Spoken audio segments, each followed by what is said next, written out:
Comment créer une piste audio, voire un solo inversé sur une chanson? C'est une question que j'ai reçue via le commentaire, via ma chaîne YouTube. Alors, où quelqu'un se demandait comment on fait, dans le fond, pour, quand on a une série d'accords, comment on fait pour intégrer sur cette chanson, sur cette musique, un solo inversé. Alors, je propose ce défi, de relever le défi, je propose de le faire avec l'application Apple Logic, donc que j'ouvre à l'instant. Et je vais créer un projet vide, je vais aller chercher un instrument logiciel. Ici, je vais prendre sans doute peut-être idéalement un piano pour avoir une référence harmonique. Je vais aller chercher, tiens, dans les claviers, Electric Piano, Electric Stage ou, tiens, Suitcase Electric Piano, que l'on entend ici. On entend le piano. Avant peut-être d'aller chercher cette idée, on va parler de ce que peut être, tiens, je vais mettre un fichier audio ici, entrée numéro 1 pour l'entrée de mon microphone, et voilà. Et la première question à se demander, c'est qu'est-ce qu'on fait quand on inverse un son, quand on le met à l'envers. Donc, pour donner l'idée, je vais enregistrer simplement une petite séquence que je fais ici à l'instant. J'enregistre simplement ma voix et on va tester l'inversion avec ça. Donc, voici le fichier audio. Je vais le grossir un peu pour vous permettre d'en voir un petit peu plus. Voilà. Tiens, avec ces onglets ici, on peut donc négocier l'agrandissement et le rétrécissement de façon horizontale ou verticale. Voici le fichier. Si je veux l'entendre, voilà ce que je fais ici à l'instant. J'enregistre simplement ma voix et on va tester l'inversion avec ça. Donc, vous voyez le fichier audio qui est dessus, qui s'appelle Sans nom. C'est ce que je viens tout simplement d'enregistrer. Vous allez voir ici sous l'objet région, donc la piste, ici audio numéro 1 que j'ai sélectionné. Vous la voyez ici, vous voyez des éléments qui appartiennent à cette piste. Et généralement, ça arrive assez souvent que Apple propose directement ici l'option inversée. On aura aussi des fondus entrant-sortant. Donc, si je choisis cette option, je peux cliquer directement et vous voyez que le fichier là, vient de s'inverser. Là, vous allez entendre ma voix carrément inversée. Parce que on serait les titres avant et ou vraiment mal fait sortir je range tiens la je voilà. On a deux façons de le faire, soit par ce petit bouton ici, ou si vous allez dans l'onglet en double-cliquant sur l'option, vous allez voir ici sous Fichier, donc l'élément qui s'appelle Fonction, et on le retrouve ici, fonction renverser, inverser, renverser, ajuster, etc., pour le volume, etc. Donc, nous avons vu ce qu'est l'inversion. Hein. Par moment, ça peut donner des effets vraiment intéressants. Bon, pour la voix, évidemment, ça devient un peu anecdotique, mais vous allez voir au niveau instrumental comment la référence est intéressante puisque le caractère instrument perd son attaque, ou ça devient vraiment inversé, ça crée des crescendo, des choses comme ça. Le plus important ou le plus significatif de ça, c'est de l'essayer avec un piano. Quand vous enregistrez des notes, vous les laissez aller lentement. Donc, vous aurez vraiment un crescendo à partir de rien qui va aller vers l'attaque du son vraiment à l'envers. Donc, ça donne un effet vraiment intéressant. Donc, ici, on n'en a plus vraiment besoin. Donc, c'était simplement pour vous montrer à quel point on peut rapidement inverser une sonorité simplement en cliquant sur ce petit bouton sur Apple Logic renversé ou encore une fois dans la fonction audio des éléments fonction où là on va trouver l'élément qui s'appelle inverser, renverser. Ça, vous le trouverez, toutes les applications font ça, qu'on soit sur Ableton, qu'on soit sur Digital Performer, peu importe, toutes les applications offrent cette possibilité. Donc, l'élément clé de ça, c'est quand on veut maintenant construire une chanson, donc on a un rapport harmonique, et que là, on veut intégrer un solo inversé à partir de ça. Ce que je vais faire, je vais créer une série d'accords et je vais les inscrire à l'écran par le biais de marqueurs. Moi, j'utilise souvent cette option qui est très, très utile. Sur Apple, vous les aurez ici avec ce petit onglet où on a accès à différents éléments, la disposition, marqueur, altération, le tempo, etc. On peut les modifier directement par ici. Si je veux baisser le tempo, simplement en cliquant sur le petit lien. Voilà ici. et j'abaisse. C'est un peu l'équivalent. Vous voyez que je le fais soit ici ou là-bas, les deux arrivent au même. Tiens, je vais le mettre à 101. Mon premier accord, tiens, je vais faire ça en Ré mineur. Donc, je fais un premier marqueur ici, marqueur numéro 1. Je fais clic-clic. Et là, je vais marquer Ré mineur. Je suis en lettres.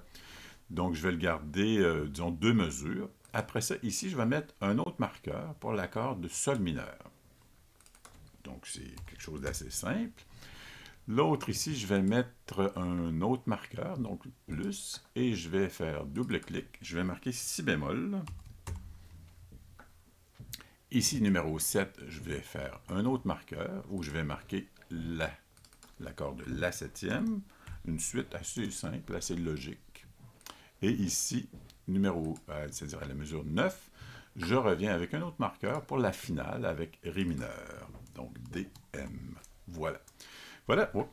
Voilà comment la chanson est construite au niveau harmonique. Donc, j'aurai un premier accord de 2 mesures de Ré mineur, après ça Sol mineur, Si bémol, La7 et je termine avec Ré mineur. Maintenant, pour enregistrer un peu les références harmoniques, je vais le faire avec le clavier. Donc, Ré mineur.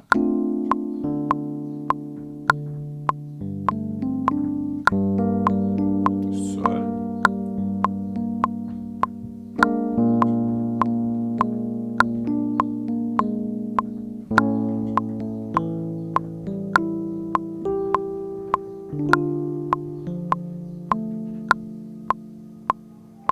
Donc, là, ce que je viens de faire, je viens d'enregistrer un rapport harmonique avec les éléments que j'ai choisis ici. Je vais faire une quantise pour bien aligner les éléments. Donc, on entend Ré mineur, Sol mineur, Si bémol, septième, La7 et la finale Ré mineur. Voilà. Si je veux enregistrer un élément audio avec la guitare, à titre d'exemple, je vais reprendre un peu ces accords avec l'élément audio. Donc, j'enregistre ici la guitare. Je vais baisser ça un peu. Donc, ici, ma guitare, moi, je l'ai sur la carte audio, l'entrée numéro 3. Et là, on devrait l'entendre. Voilà.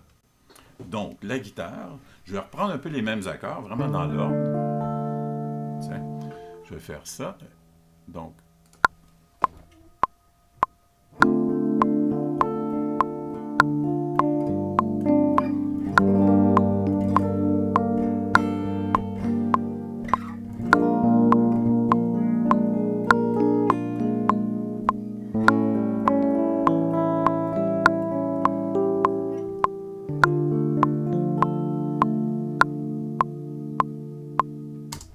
voici la chanson, avec ici un accompagnement, un fichier audio. Tiens, ici, on va l'enlever un peu. Un fichier audio de guitare qu'on entend.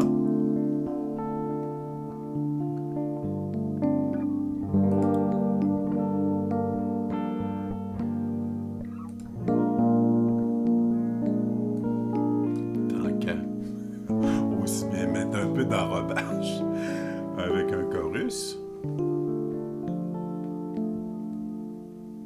Voilà. Donc, ça donne un peu l'idée. Maintenant, si je veux reprendre un autre élément audio, soit que je vais vers le petit plus ici et que j'ajoute un autre fichier, une autre piste audio, moi, ce que je fais habituellement, là, c'est sûr que je n'ai pas grand-chose sur la piste, mais dans le cas où j'ai certains effets que je souhaite conserver, ce que je fais principalement, je vais prendre cette piste et je fais D pour dupliquer. Donc, en faisant ça, je duplique l'ensemble des éléments qui appartiennent à la piste. Comme là, j'avais un chorus. Le chorus se retrouve autant sur la piste audio 1 que la piste audio 2. Donc là, c'est simple parce que j'ai seulement qu'un élément. Mais imaginez que vous avez un égalisateur, vous avez des pédales, on retrouve différentes choses. Donc, c'est intéressant d'avoir une duplication, une réplique, une copie identique du fichier à partir du moment où vous l'avez configuré selon certains critères. Maintenant, si j'enregistre un solo et que je suis les accords comme ça et que je l'inverse, j'aurai une confusion. J'aurai donc des choses qui ne fiteront pas, effectivement, à partir de l'accord, enfin ces deux-là, le sol mineur et le septième. J'aurai donc ici une confrontation.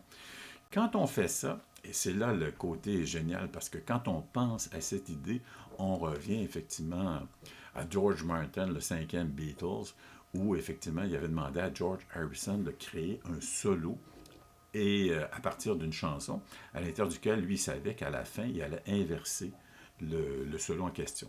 Alors pour ce faire, il s'agit pour nous de suivre ou de lire les accords à l'envers. Il faudra partir de Ré mineur, après ça on va lire La, Si bémol, Sol et Ré mineur.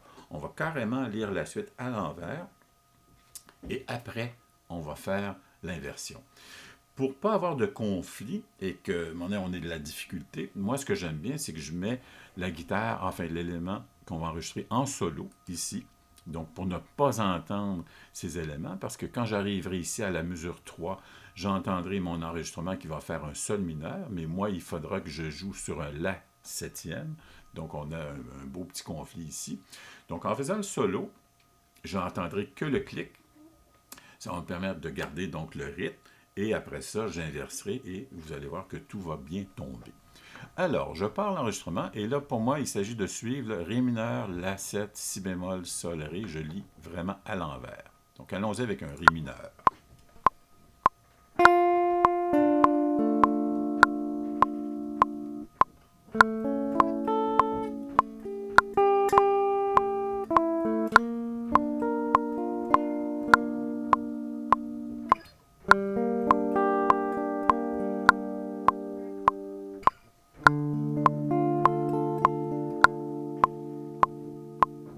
Donc, voilà, dans l'idée. Là, j'ai enregistré donc une séquence où j'ai lu les accords par rebours, c'est-à-dire partir de Ré mineur jusqu'au tout début.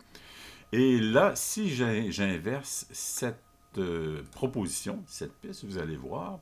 Donc, je reprends la piste, l'audio numéro 2. Vous allez voir ici, on a le petit bouton qui est déjà préconfiguré ici pour renverser la piste. Là, vous allez voir, ça va carrément à l'envers. Et si je fais la lecture de ça, ça devrait marcher assez bien.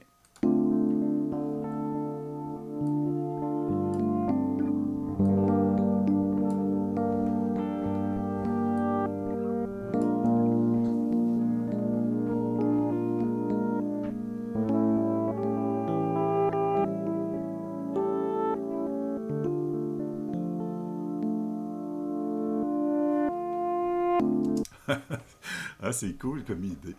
Et moi, j'aime bien aussi, tant qu'à, vu qu'on est là, je vais mettre un peu d'écho, tiens. J'aime bien dans cette idée. Vous allez voir simplement sur cette piste l'effet que ça donne. Je vais le mettre pas trop rapide.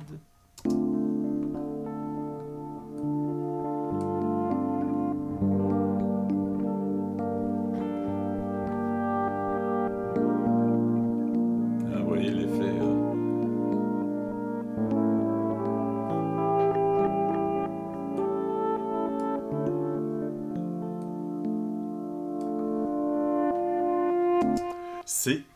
C'est simple et compliqué à la fois.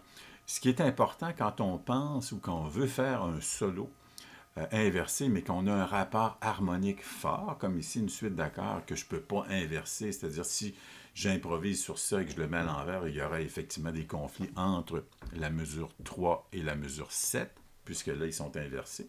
Donc, je jouerai un La7 sur un sol mineur, donc ça fait une belle confusion.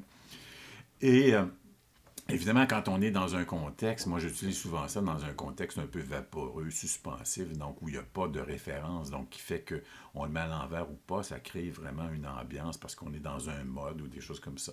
Mais quand on a un rapport tonal, imaginez, là c'est quelque chose d'assez simple, mais imaginez que vous avez une séquence de, je ne sais pas, 10, 12 mesures, donc il s'agit carrément de le penser à l'envers.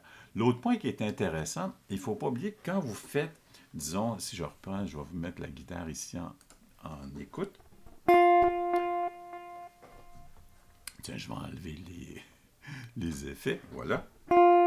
Donc, quand je fais ce son-là, j'ai une attaque avec un long décrescendo, mais il ne faut pas oublier qu'à l'envers, ça sera le contraire. J'aurai une attaque extrêmement douce, presque imperceptible, qui s'en va vers un crescendo, vers l'attaque. Donc, si mon attaque est forte, j'aurai un crescendo assez fort. Si je fais ça, donc là, j'aurai l'inverse, donc un son très, très, très doux qui va aller vers une attaque forte. Si je veux, je vais faire un autre, tiens, on va se donner un autre exemple. Je vais reprendre cette piste avec dupliquer.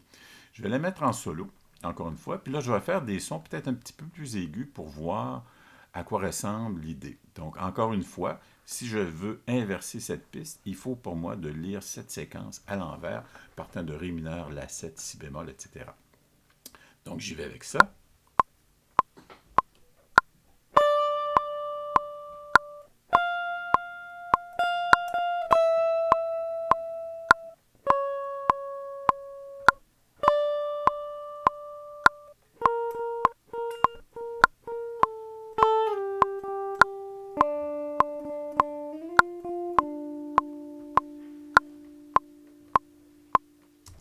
Donc, en jouant avec certains rythmes, vous voyez qu'ici, l'attaque est forte avec évidemment un décrescendo.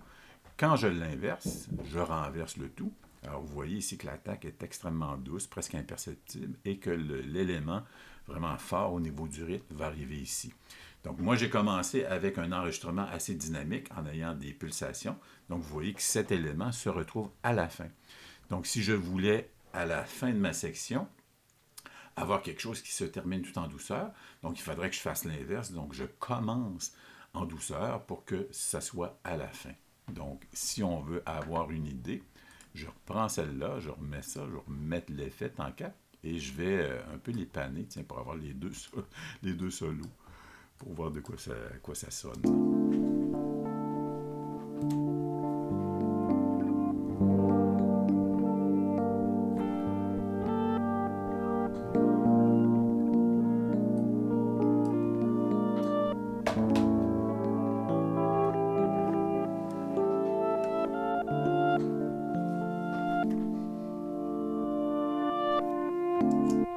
Puis après ça, évidemment, si on veut terminer par, disons, l'accord de Ré mineur qu'on laisse aller, ben, je peux tout simplement rajouter une mesure ici et je refrappe l'accord de Ré mineur et je le laisse aller. Donc, j'espère que ça a répondu à quelques-unes de vos questions, interrogations, à savoir comment, finalement, dans une chanson tonale, avec une série d'accords, on peut introduire là-dessus un solo de guitare ou de flûte, peu importe, inversé, qui fait que quand on fera l'inversion, on sera en accord avec les accords qui sont là, on sera en parfaite harmonie avec ça.